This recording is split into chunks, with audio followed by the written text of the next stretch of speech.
Listen, all eyes on the Pittsburgh Penguins early this year because everyone wanted to know how this Erik Karlsson experiment was going to work out. What have been your early thoughts on how Karlsson's fit into the Penguins lineup?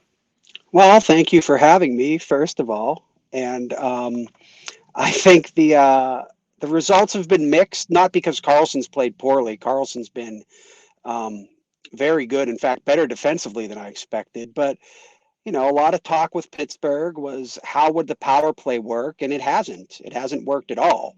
I think Carlson's been doing everything he can at even strength. I mean, he had a game in he had a game in Detroit where he was the best player on the ice by a mile. Penguins lost that game.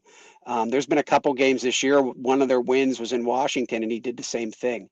Um, Power play hasn't worked. Power play only has 18 chances on the season. They're not drawing penalties. I think that's hurt them a lot because they need repetitions against other teams, and they haven't had that yet.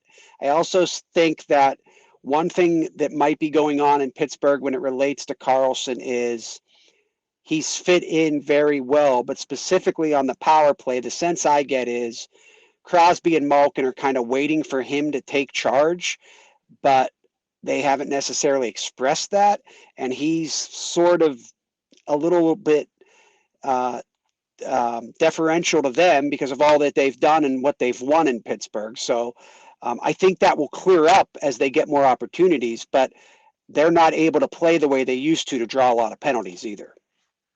Rob, you've spent so much time around this team, almost 2 decades. You've almost been there as long as Crosby, Malkin, and Letang have been together. Given I've the been there way longer. last Been there season played longer. out, Malkin and Crosby healthy for almost the entire year last year for the first time in 5 years. Malkin off to a great start this year for the first couple games. On a 1 to 10 scale for all the things that sort of, you know, went right last year and didn't make the playoffs and then off to a bit of a struggle this year. 1 to 10 scale, what's your level of concern for this team? I'd put it no greater than a 5. If I were to go 6, I would only because the East is so deep. Um, I actually thought they played pretty well Monday against the. Was it Monday? Yeah. Tuesday against the Stars at home. Stars are a really good team.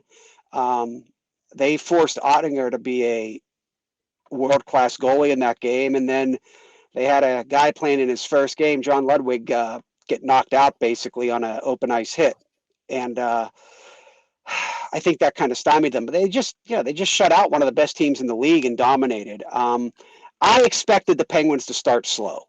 Um, I think more highly of their roster than a lot of people do, but I expected a slow start because they have so many new guys, and they're trying to sort of figure that out. Plus, the guys that are their best players have a lot of mileage on them, and usually in the past few years here, Crosby, Malkin, Letang, they've needed a month to sort of feel like they're in the rhythm of a season.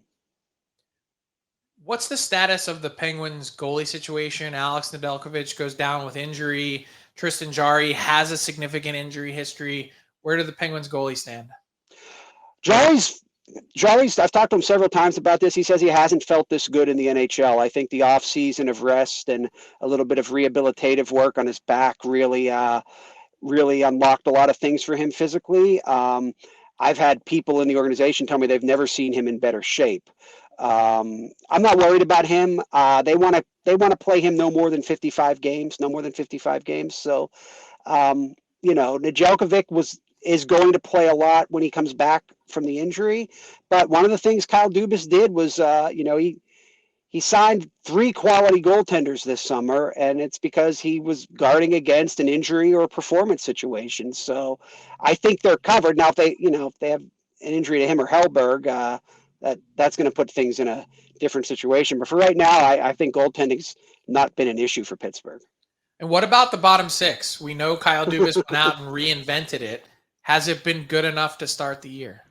I think a lot of us in Pittsburgh, myself included, fell into the trap of thinking anything that Dubas did to the bottom 6 would be better than what the previous management regime had left.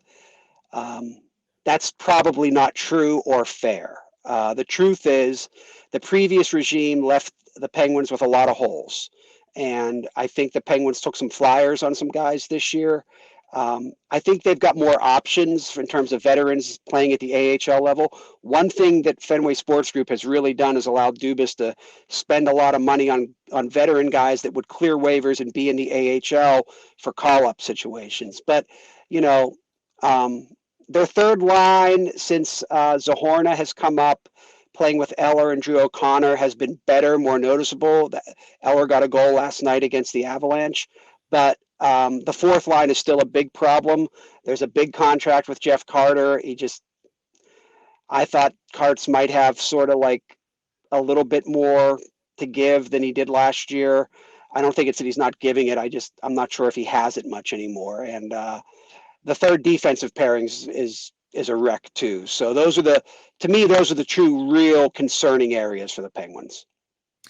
You can find his work over at The Athletic. You can find him on Twitter at @real_Rob Rossi. It's always a pleasure having you on the show. Thanks for stopping by, Rob. Absolutely. And as Frank knows, I owe you guys a lot. So thank you.